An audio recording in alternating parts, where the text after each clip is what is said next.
Praise the Lord. ஆண்டவராகிய இயேசு கிறிஸ்துவின் நாமத்தில் உங்களுக்கு என் அன்பின் வாழ்த்துதலை தெரிவித்துக் கொள்கிறேன்.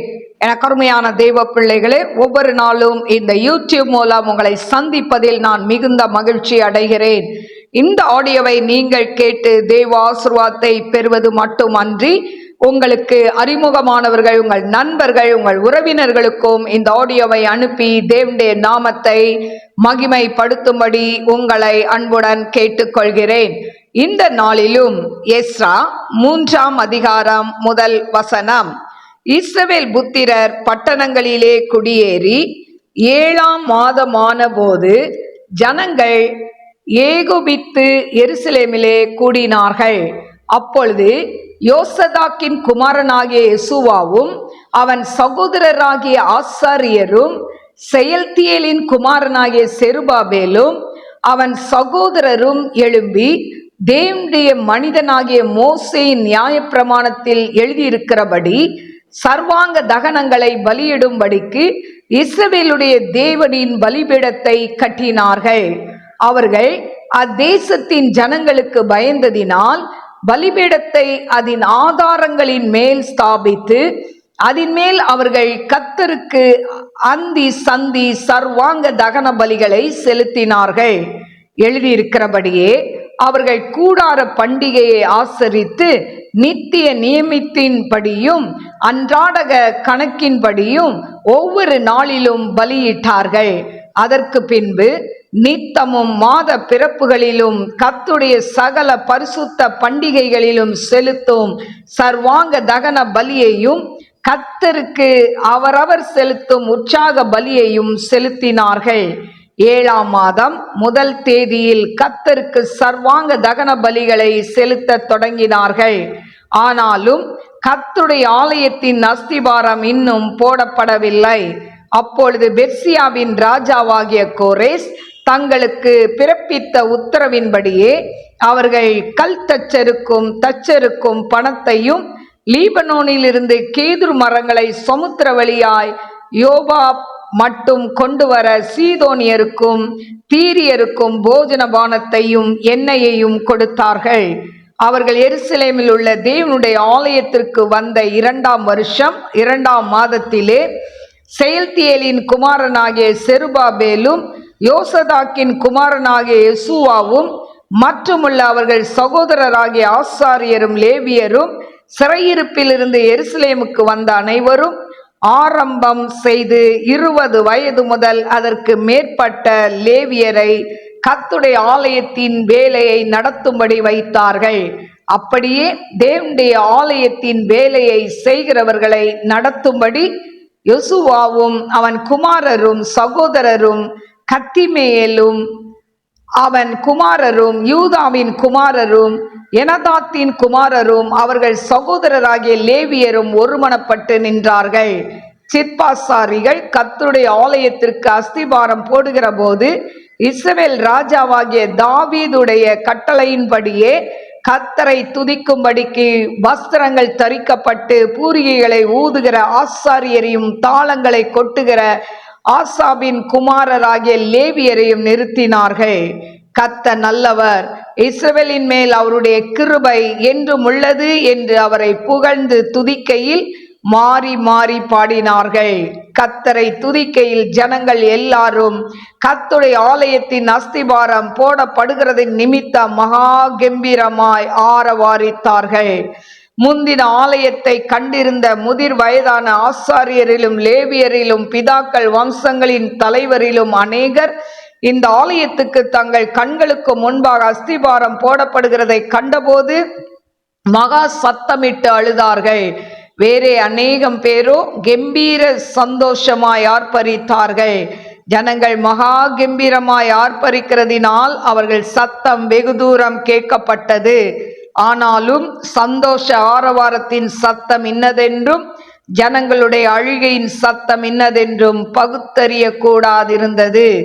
கருமையான தேவ பிள்ளைகளே, இந்த நாளிலும் எஸ்றா 3ஆம் அதிகாரம் 1 முதல் 13 வசனங்களை நான் வாசித்திருக்கிறேன். 3ஆம் அதிகாரத்துல பாத்தீங்கன்னா, இவர்கள் பாபிலோனிலிருந்து இவர்கள் சிறைப்பட்டு போனவர்கள்லாம் திரும்பி சொந்த நாட்டுக்கு வராங்க. இதுல வரும்போது எல்லாம் மொத்தடியா வராம கொஞ்சம் கொஞ்சம் பேரா என்ன பண்றாங்க, தாயகம் திரும்புகிறார்கள்.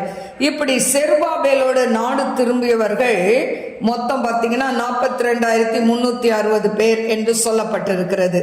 அதன் பிறகு கோரேஸ் ராஜா ஆண்ட ஆட்சி காலத்துல பார்த்தீங்கன்னா எஸ்ராவின் தலைமையில ஒரு 1800 ஆண்கள் திரும்பி வராங்க.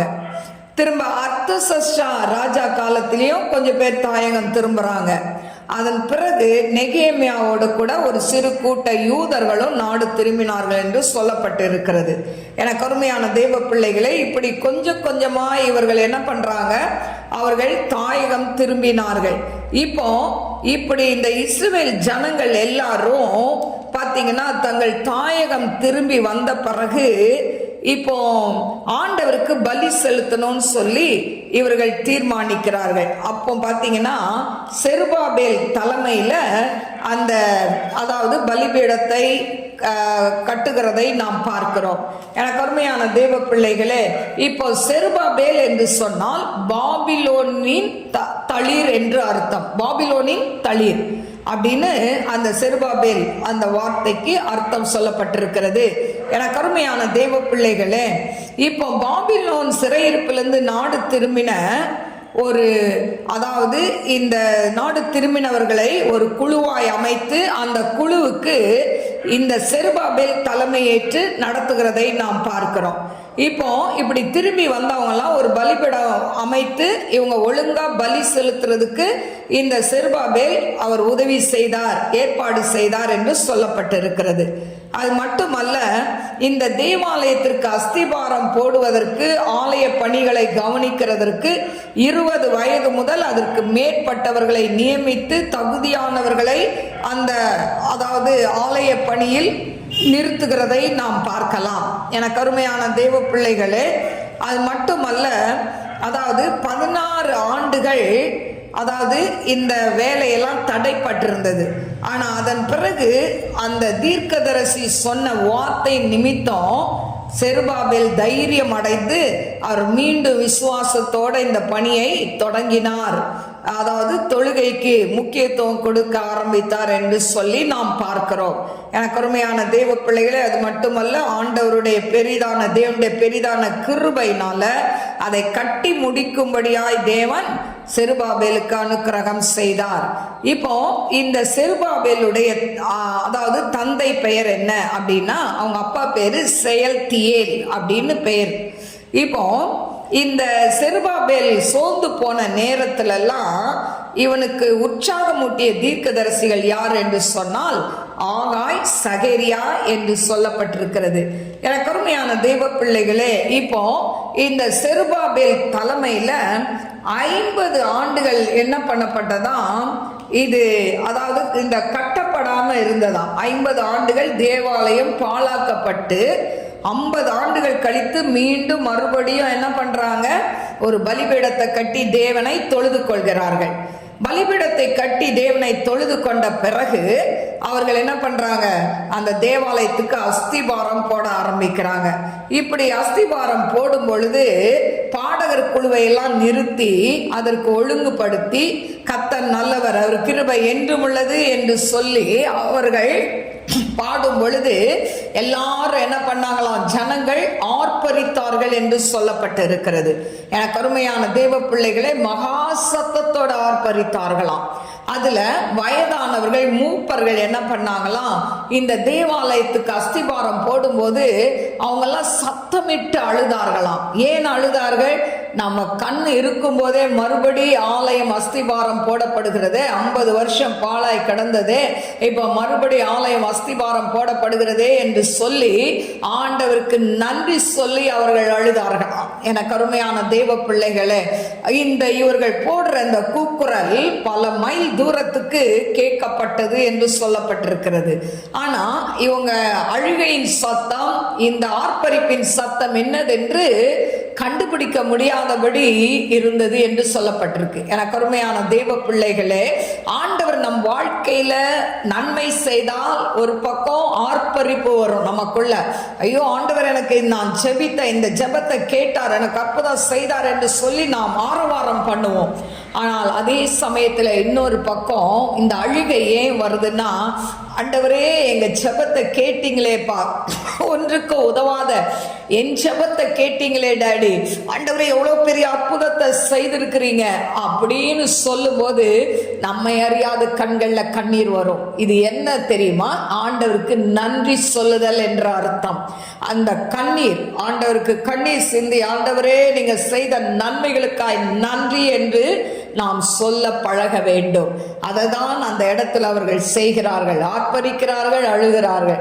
இதுதான் வித்தியாசம். ஒரு பக்கம் சந்தோஷம், ஆண்டவர் நமக்கு கட்ட வச்சிட்டாருன்னு, அஸ்திபாரம் போட வச்சிட்டாரு, தேவாலயம் எழும்பிரோன்னு ஒரு பக்கம் சந்தோஷம். இன்னொரு பக்கம் ஆண்டவரே நீங்க இதை செய்தீங்களே உமக்கு நன்றின்னு அழுதார்கள். எனக்கு அருமையான தேவ பிள்ளையே, இன்றைக்கு நாம் ரெண்டையும் செய்ய வேண்டும். ஆர்ப்பரிக்கவும் வேண்டும், அதே சமயத்தில் அழுது தேவனுக்கு நன்றியும் செலுத்த வேண்டும். நம் வாழ்க்கையில் தேவன் செய்த நன்மைக்கு நாம் இன்னைக்கு என்ன செய்து கொண்டிருக்கிறோம்? தேவன் எத்தனை நன்மைகளை செய்கிறார், அத்தனை நன்மைக்கு நன்றி சொல்லாம உங்க வாழ்க்கையில ஏதோ ஒன்று உங்களை காயப்படுத்தி கொண்டு இருக்கிறதா? ஏதோ ஒரு காரியம் உங்களுக்கு மனசுக்கு வலி வேதனையை கொடுத்து கொண்டு இருக்கா? அந்த ஏதோ ஒரு காரியத்தை பிடித்து கொண்டு ஆண்டவர் எனக்கு என்ன செஞ்சார், நான் ஆண்டவரை நம்பினேனே, நான் வெட்கப்பட்டு போனேனேன்னு சொல்லாதபடிக்கு, ஆண்டவரே நீங்க இதுலயும் என்னோட கூட இருப்பீங்க, ஆண்டவரை இவ்வளோ நாள் என்னை நடத்தி வந்த தேவன் இனி நடத்துவீங்கன்னு சொல்லி கண்ணீரோடு தேவ சமூகத்துல நன்றி சொன்னா ஆண்டவர் அந்த கண்ணீருக்கு பதில் கொடுக்க அவர் வல்லமை உள்ளவராயிருக்கிறார். ஹல்லேலூயா. எனக்கு அருமையான தேவ பிள்ளைகளே, பாருங்க, அந்த ஜனங்கள் 70 வருஷம் போய் பாபிலோன்ல அடிமையா இருந்தாங்க. ஆனா திரும்பி வரும் பொழுது அந்த ஆலய அஸ்திபாரம் போடும்போது எவ்வளவு பெரிய சந்தோஷம். இன்னைக்கு அநேக ஆலயங்கள் எப்படி இருக்கிறது? இன்னைக்கு ஆட்டம் பாட்டம் கொண்டாட்டமா இருக்கிறதை நாம் பார்க்கிறோம். ஆலயத்தில் தேவன் பரிசுத்தத்தை தேடுகிறார். பரிசுத்தம் எங்கே? எனக்கு அருமையான தேவ பிள்ளைகளே, பரிசுத்த அலங்காரத்துடனே தேவனை தொழுது கொள்ளுங்கள் என்று சொல்லப்பட்டிருக்கு. இன்னைக்கு அந்த பரிசுத்த அலங்காரம் எங்கே இருக்கிறது? சபைக்குள்ள எவ்வளவாய் சீர்கேடான காரியங்கள் நடக்கிறதை நாம் பார்க்கிறோம். இப்படிப்பட்ட சபைகளுக்காய் மக்களுக்காய் திறப்பின் வாசல்ல நின்று ஜெபிக்கும்படி தேவன் விரும்புகிறார். எனக்கு அருமையான தேவ பிள்ளையே, அந்த ஜெபத்தை நீ செய்வாயா? இன்னைக்கு எவ்வளோ சபைகள் அதாவது அழிவை நோக்கி கடந்து போகிறதை பார்க்கிறோம். ஆனால் ஆண்டவருக்கு நேராய் நடத்த வேண்டிய சபைகள் இன்றைக்கு இந்த உலகத்து காரியங்கள், உலக ஆசைகள் இதற்கு நேராய் நடத்தி கொண்டு போகிறதை நாம் பார்க்கிறோம். நாம் வாழ்கிறது கடைசி காலமாய் இருக்கிறது. எங்கு பார்த்தாலும் அழிவு நாசமோசங்களை பார்த்து கொண்டு இருக்கிறோம். ஆண்டவர் சீக்கிரமாய் வரப்போகிறார். மனம் திரும்புகிறவர்களை அவர் ரகசிய வருகையில் கொண்டு போய் விடுவார். அதனால இனி காலம் செல்லாது. பாவத்துல வாழ்ந்த நாட்கள் போதும். உன் பாவத்தை விட்டு நீ வெளியே வா என்று கர்த்தர் சொல்கிறார். உன் பாவத்தை விட்டு வெளியே வா. எத்தனையோ தருணங்கள் உனக்கு கொடுக்கப்படுகிறது. நீ மனம் மாறணும்னு சொல்லி ஆண்டவர் பல தருணங்களை கொடுக்கிறார். ஆனா எல்லாத்தையும் உதறிக்கிட்டே வர ஒரு நாள் சிம்சோன் அந்த பெலிஸ்த ஜனங்களோட மாண்டது போல ஒரு நாள் மடிந்து போவா என்பதை கருத்தில் கொள்.